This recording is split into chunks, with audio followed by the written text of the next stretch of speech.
नमस्कार, आप देख रहे हैं टीवी 7 भारत में हूं आपके साथ ऋतिका आवाना।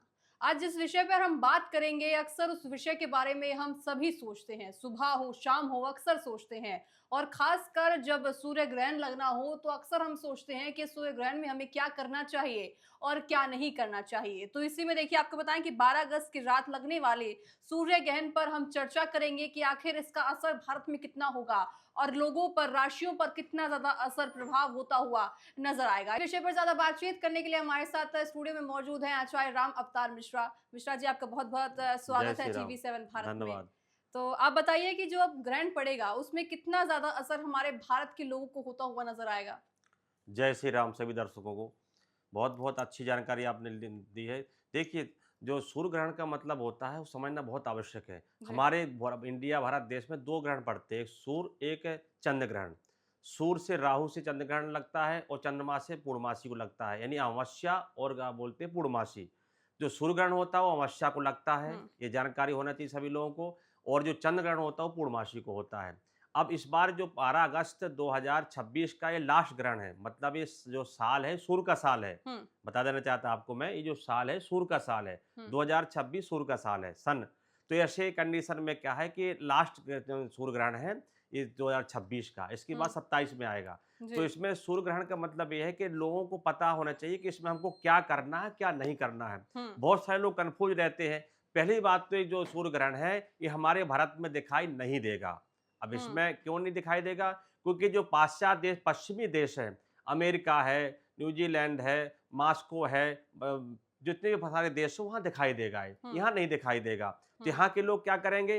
यहाँ के लोग सूतक काल में मतलब दोष नहीं माना जाएगा। हम्म। लेकिन जो लोग बाहर के पश्चिमी इलाके के लोग हैं, पाश्चात्य देशों में जो हम्म। समुद्र पार में बैठे हुए हैं, वहाँ हमारे सनातनी भी है, हम्म। हिंदू भाई हैं, सारे हम्म। लोग उसको फॉलो करते हैं, वहाँ भी मंदिर इत्यादि है। तो हम्म। जब ग्रहण दोष लगता, जब सूर्य ग्रहण लगेगा तो उस वक्त क्या है, मंदिर के जो पट है बंद रहते हैं। जी।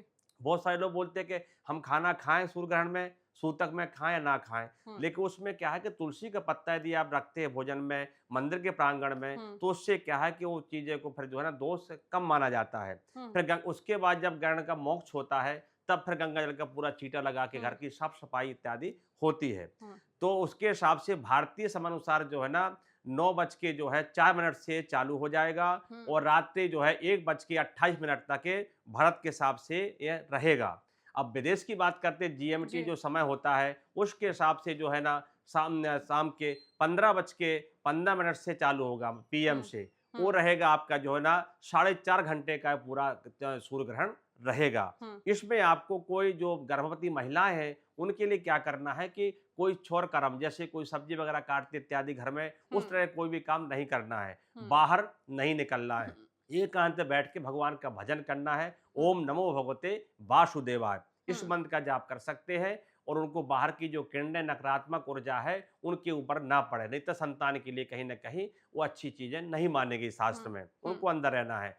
हम्म। जो लोग बुजुर्ग लोग हैं, जो बच्चे लोग हैं, उनके लिए यदि कोई आपको खाना खाने का जैसे है वो दवा खाते हैं, वो खाना खा सकते हैं। हम्म। लेकिन जो रह सकते हैं वो खाना ग्रहण दोष में ना खाएं तो बहुत अच्छी बात है। जी। जितना हो सके उसको बचाना चाहिए। हम्म। इसमें भगवान की भक्ति करें, कुछ अध्ययन करें, कुछ ऐसा प्रयोग करें जिससे जी। भगवान का आपका मन लगा रहे। जी।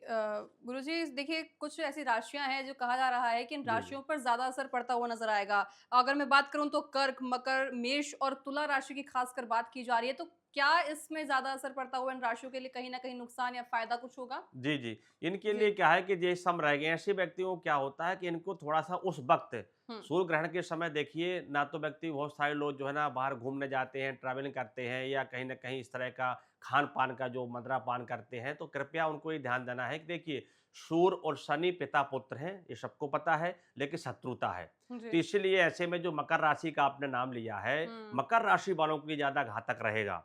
क्यों रहेगा? ऐसी कंडीशन में जब सूर्य ग्रहण का समय चालू होता है या सूतक काल चालू होता है, ऐसे कंडीशन में उनको अपने एकांत में एक जगह पर स्थिर होना चाहिए, ताकि हम्म। जो नकारात्मक प्रभाव उनके ऊपर नहीं पड़ेगा। यदि ऐसा वो नहीं करते हो, जाके कुछ इस तरह करते, तो कहीं न कहीं दिक्कत आने का संभावना बनेगी। उससे आपको सचेत रहना और सतर्क रहना है। कोई चोट-चपेट से आपको हम्म। दिक्कत आ सकती है, उससे आपको बचना है। हम्म। और तुला राशि की बात करें तो अगर? तुला राशि में क्या है, सन जो सूर्य होता है नीच का होता है हम्म। और मेष राशि में सूर्य उच्च का होता है। हम्म। ये सूर्य का साल है और सूर्य ग्रहण लगने जा रहा है और लास्ट सूर्य ग्रहण है, ऐसी कंडीशन में यहाँ तुला राशि वीक हो जाती है। तो ऐसे में जो उनका मानसिक हुँ, स्थिति है, संतुलन खराब हो जाता है या कोई घर में क्लेश हो जाएगा, पति-पत्नी में अनबन हुँ, हो जाएगा या कहीं न कहीं कोई खान-पान से कुछ क्षति हो जाएगी, हुँ। इसलिए उनके लिए भी हानि करेगा, तुला राशि वालों के लिए। उनको भी ध्यान देना है। अच्छा, अगर देखिए गुरुजी अगर ऐसे कुछ जैसे सभी को मालूम है कि अगर सूर्य ग्रहण लग रहा है तो हमें खाना-पीना नहीं बनाना चाहिए। जी, जी। अगर किसी ने ना जानने में खाना-पीना बना लिया हो और खाने-पीना उनका बन गया है लेकिन उसको खा नहीं सकते जब तक चल रहा है, जी, जी, तो जी। उसके लिए समाधान क्या है? उसके लिए समाधान ये है जैसे खाना अनजान में देखिए कोई भूल होती है उसको तो माफ़ किया जाता है, हुँ, शास्त्र कहते हैं। तो इस हिसाब से यदि आपने कोई खाना पका लिया है और आपको खाना है और समय भी हो गया, आपको पता ही नहीं है, हुँ, ऐसी कंडीशन में क्या करेंगे जब जागो तभी सवेरा। हुँ, जैसे अभी जब जागेंगे तभी सवेरा गुड मॉर्निंग है आपके लिए, ना कि आज इंडिया के शाम के 6 बजे हैं यहाँ या हुँ, 6:30 तो इसी हिसाब से आप उस वक़्त जब पता चलेगा आपको हुँ, तो आपको क्या करना है कि गंगा जल लेना है। हुँ, और एक-एक चम्मच थोड़ा-थोड़ा सा मतलब एक-एक बूंद चम्मच आपको सारे जैसे डिश है आपकी हुँ, सब्जी है, दाल उसमें डाल देना है। हुँ, उसके बाद आपको तुलसी का पत्ता लेना है, तो तुलसी का पत्ता आपको सारे खाने में डाल देना है। हुँ, उसके बाद फिर जो है ना, एक कटोरी में खाना निकाल के अलग भगवान के निमित्त साइड में रख देना है हुँ, या गाय के निमित्त रख देना है। हुँ। उसके बाद यदि आप पाते हैं तो दोष आपको नहीं लगेगा।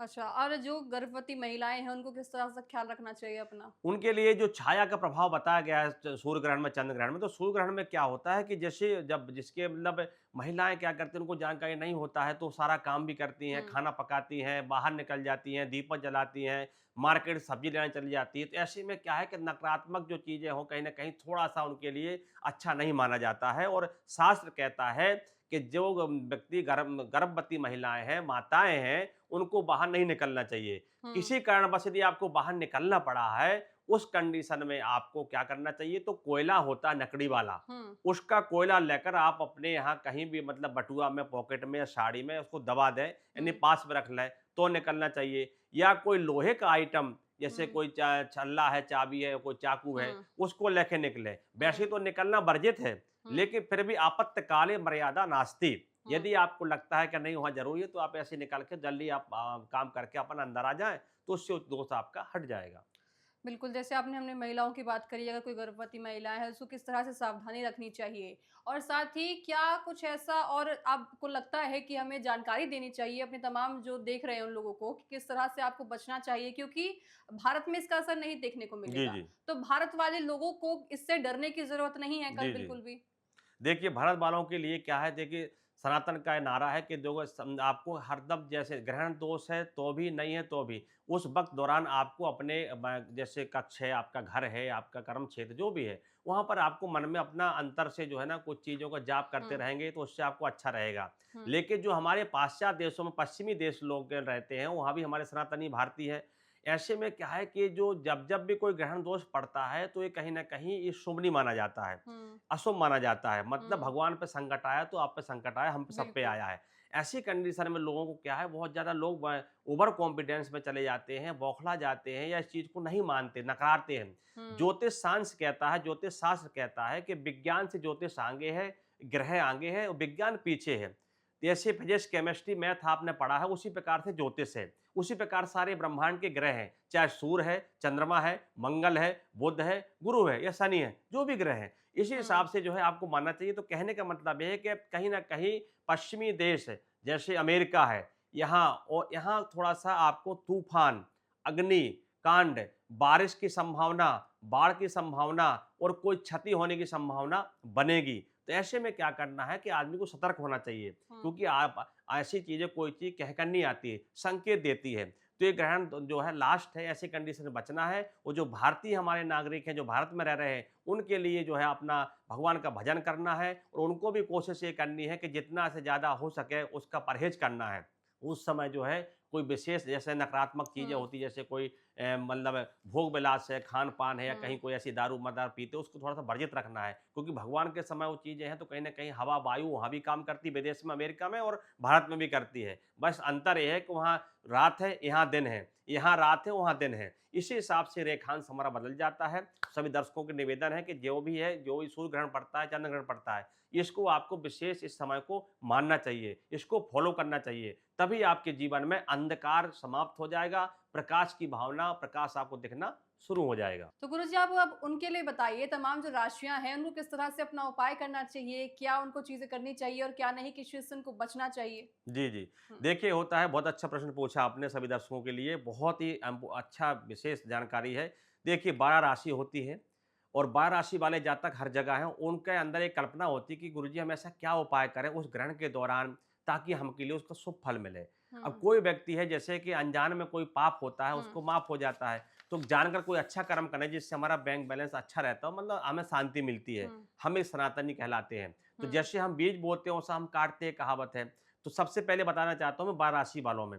जैसे मेष राशि से मीन राशि तक के बारे में बताना चाहते हैं कि इनके लिए कैसे-कैसे क्या उपाय करना है। हुँ, इससे आपकी जो ग्रहण दोष का उपाय या जो ग्रहण दोष की छाया है, वो पॉजिटिव आपको रहेगी, वो कहीं न कहीं आपको अच्छा फल मिलेगा। हुँ, सबसे पहले हम बात करेंगे मेष राशि। इनके लिए क्या करना है कि ग्रहण के पश्चात मतलब जब ग्रहण अलोप हो जाए, मोक्ष हो जाए, उसके दौरान इनको जो है नहाकर जो है लाल पुष्प या लाल जो है ना चीज़ जैसे दाल है मसूर की, मंदिर में दान करना चाहिए। मेष राशि वालों के लिए, हुँ, उनके लिए बहुत अच्छा रहेगा। दूसरी राशि आती है वृषभ राशि। इनके लिए क्या करना है, नहाने के बाद जो है इनके लिए चावल सवा किलो दान करना चाहिए या कोई सफ़ेद कपड़ा लेकर किसी ब्राह्मण को वस्त्र जो है दान करना चाहिए, इससे उनको अच्छा फल मिलेगा। हुँ, हम तीसरी राशि बात करते हैं मिथुन राशि। इनके लिए क्या करना है कि ग्रहण के पश्चात जो है आपको सवा किलो जो है मूँग की दाल लेनी है, उसको आप जो है लेकर दान करेंगे मंदिर में, उसमें आपको अन्नदान से एक अच्छा लाभ मिलेगा। हुँ, अब हम बात करते हैं कर्क राशि। कर्क राशि वालों के लिए जो है ना सफ़ेद मीठा, एन ऐसे में लेकर सफ़ेद मीठा जो है सवा किलो जो है भगवान मंदिर में भोग लगा दें या गरीबों को बाँट दें, उससे हुँ, कर्क राशि वालों के लिए बहुत अच्छा फल मिलेगा। अब हम बात करेंगे सिंह राशि।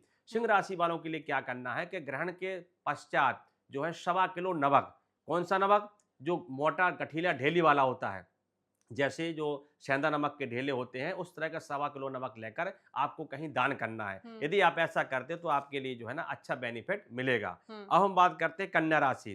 कन्या राशि वालों के लिए क्या करना है कि एक सवा मीटर हरा कपड़ा लेकर उसमें थोड़ा दूर्वा रख के भगवान गणेश जी के चरणों में छोड़ना है, इससे आपकी राशि में सफलता मिलेगी। अब हम बात करते हैं 7वीं तुला राशि। तुला राशि वालों के लिए विशेष खराब थोड़ा-सा बताया गया है हालाँकि सूर्य का, तो डरने की आवश्यकता नहीं है आपके लिए। आपके लिए क्या करना है कि सबसे पहले आपको जो ग्रहण के पश्चात जो है आपको चावलों की खीर बनानी है मीठा। हुँ, दूध मिलाकर मीठा चावलों के साथ खीर बनानी है, उसको जो है आपको भोग लगाना है और 5 कन्याओं को जिमाना है, मतलब 5 कन्याओं को बाँट दें, खिला दें। उससे आपकी राशि के लिए बहुत अच्छा लाभ मिलेगा तुला राशि वालों के लिए। अब हम हुँ, बात करते हैं वृश्चिक राशि। वृश्चिक राशि वालों के लिए क्या करना है कि सवा किलो गुड़ ले लेंगे हुँ, और गुड़ लेकर मंदिर में दान कर दें या गरीब को बाँट दें, उससे वृश्चिक राशि वालों के लिए अच्छा फल मिलेगा। अब हम बात करते हैं 9वीं धनु राशि। धनु राशि वालों के लिए क्या करना है, चने की दाल होती है, चने की दाल लेना आपको सवा किलो, उसको गाय को खिलाना है। कब? ग्रहण के पश्चात, मतलब जब मोक्ष हो जाए तब गाय को खिलाने हैं, उससे आपकी राशि बलिष्ठ होगी। अब हम बात करते हैं मकर राशि, मेजर। मकर राशि के स्वामी वैसे शनि होते हैं। इनके लिए क्या करना है? इनके लिए जो है ये करना है कि जो जिनके लिए मतलब मोक्ष ग्रहण के बाद जो है सवा किलो जो है उड़द की दाल होती है, उसको काले कपड़े में बाँधकर और 7 बार सर पे उतार के और जहाँ जोशी लोग हैं या जहाँ क्या बोलते हैं जो शनि मंदिर है, हुँ, वहाँ दान करते हैं तो आपको अच्छा लाभ मिलेगा। हुँ, अब हम बात करते हैं कुंभ राशि। कुंभ राशि वालों के लिए क्या करना है, एक काला धागा लेना है, सिर से लेकर पैर तक नापना है और नारियल में लपेट कर और 7 बार उतार के वो किसी पानी में छोड़ देना है या कहीं किसी पेड़ के नीचे छोड़ देना है, शुभ जगह पर। कुंभ राशि वालों के लिए उपाय करना है, इससे आपकी राशि बलिष्ठ होगी। अब हम बात करते हैं मीन राशि। मीन राशि 12वीं राशि है, लाट्स राशि है, इसके स्वामी गुरु होते हैं। इनके लिए क्या करना है? इनके लिए जो है जीवन में सबसे अच्छा ये है कि हुँ, ये आप जो है ना पीला लड्डू आता है मीठा, उसको लेकर उसमें दक्षिणा को रख लेंगे, सवा रुपया वगैरह रखकर और अपना नाम गोत्र लेकर और भगवान गणेश जी के चरणों में या विष्णु जी के चरणों में आप भोग लगाएंगे, उस प्रसाद को सबको बांट देंगे तो आपकी राशि प्रसन्न रहेगी, बलिष्ठ रहेगी और अच्छा आपको उसका लाभ मिलेगा। हुँ। तो जी। आप देख सकते हैं कि गुरुजी ने हमें बताया है कि देखिए भारत में इसका ज़्यादा असर देखने को नहीं मिलेगा, लेकिन फिर भी गुरुजी ने बताया कि किस तरह से आपको सावधानी बरतनी है। और 12 राशियों के उन्होंने बारे में बताया कि एक-एक करके सभी को एक्सप्लेन किया है कि आप अगर इस राशि में आते हैं, तो आपको इन चीज़ों का दान करना चाहिए ताकि आपको उसका फायदा हो, नुकसान से आप बचें। तो साफ तौर से देखिए ये दर्शा रहा है कि अब की बार भारत में इसका असर ज़्यादा नहीं मिलेगा। लेकिन हम विदेश की बात करें, क्योंकि विदेश में भी हमारे भारत के लोग रहते हैं, जी। तो उनके लिए भी हमने फ़ायदे की चीज़ बताई है। साथ में अंतिम तौर पे देखिए गुरुजी, अगर आप कुछ बताना चाहें हमारे दर्शकों को कि आपको इस चीज़ करनी चाहिए और नहीं? देखिए, सबसे बड़ा जो है कहावत है कि देखिए जैसा आप बीज बोओगे वैसा आप काटेंगे। हुँ, कभी भी कर्म जो है जैसा करो उसका फल मिलना है और आपको भोगना पड़ेगा, हमको ना, सबको, भगवान को भी, इंसान को। इसीलिए कोशिश ये करें कि संस्कार संस्कार जो होते हैं कोई बाज़ारू नहीं है। हुँ, संस्कार आपको बाज़ार में नहीं मिलेंगे किलो के भाव से या पैसे के भाव से। संस्कार जो है आपके परिवार से, यानी माता-पिता की जो सबसे बड़ी जो हमारी गुरु है वो माँ होती है। तो माता और पिता दोनों की बात बच्चों को मानना चाहिए। रही बात हमारे परिवार की, परिवार कैसे चलेगा, आर्थिक स्थिति कैसे ठीक होगी, धन कैसे आएगा, नौकरी कैसे मिलेगी, एक्सीडेंट कैसे बचेंगे, बच्चे जो संस्कार भूल गए हैं, विहीन हो गए हैं, नशा के पदार्थ हो गए हैं या गलत संगत कर रहे हैं, इनसे बचने के लिए ही जो है ना, पहले सबसे पहले हमें अपने माँ-बाप की बात माननी पड़ेगी। यदि हम माँ-बाप का सम्मान नहीं करेंगे, हुँ। माँ-बाप के पैर नहीं छुएँगे, तो कहीं न कहीं हमारे जीवन में भटकाव आएगा और आगे चल के हम कहीं न कहीं फँस जाएँगे। ऐसी कंडीशन में मैं सब सनातनियों को बोलना चाहता हूँ कि देखिए, गुरुजन या ब्राह्मण या माता-पिता या गंगा या गऊ, इनकी आप सेवा एक किसी को पकड़ लेंगे तो आपको जीवन में प्रकाश मिल जाएगा और कहीं न कहीं जीवन में आप भटकेंगे नहीं। जिसको भी आप मानते हैं, गंगा के माने, गऊ को माने, ब्राह्मण को माने, माता-पिता को माने या कोई गुरुजन को माने, उनकी भी आप बात मान लेंगे, हुँ। तो आपके जीवन में कभी दुःख नहीं आएगा, सुख ही सुख रहेगा। ये प्रत्यक्ष प्रमाण है, ये सनातन की परंपरा चली आ रही। ऋषि परंपरा देखें, शंकराचार्यों की देखें, तो कहीं न कहीं जीवन में यही हमने देखा, यही सीखा, यही पढ़ के आगे बढ़े। आपके बच्चे होंगे, फिर बच्चों के बच्चे होंगे, ये प्रक्रिया चालू रहेगी, ये बंद होने वाली नहीं है। आना है, जाना है, फिर आना है। ये प्रक्रिया चलती रहेगी, इसलिए इसमें अच्छे कर्म करने हैं। यदि आप अच्छे कर्म करेंगे, तो आपका जीवन कभी भी कोई भटकाव में नहीं आएगा और अपनी मंजिल तक आप पहुँचेंगे और जीवन में सदा खुश रहेंगे। जी, बिल्कुल, इसी चर्चा का विराम हम अभी करते हैं और आशा है कि आपको पूरी तरह से क्लियर हो गया होगा ये सारी चीज़ें कि जो 12 अगस्त का दिन है आपके लिए कितना फ़ायदेमंद होने वाला है, कितना नुकसान होने वाला है। तमाम चीज़ें गुरुजी ने आपको बताएँ कि आप इन चीज़ों का समाधान निकालने के तौर पर बात कीजिए और अगर आप इन चीज़ों का दान करते हैं तो आपके लिए फ़ायदा होगा। तो आपका बहुत-बहुत जय धन्यवाद श्री गुरुजी राम। हमारे जय साथ श्री राम जुड़ने के सभी लिए। को। जय श्री राम। जय श्री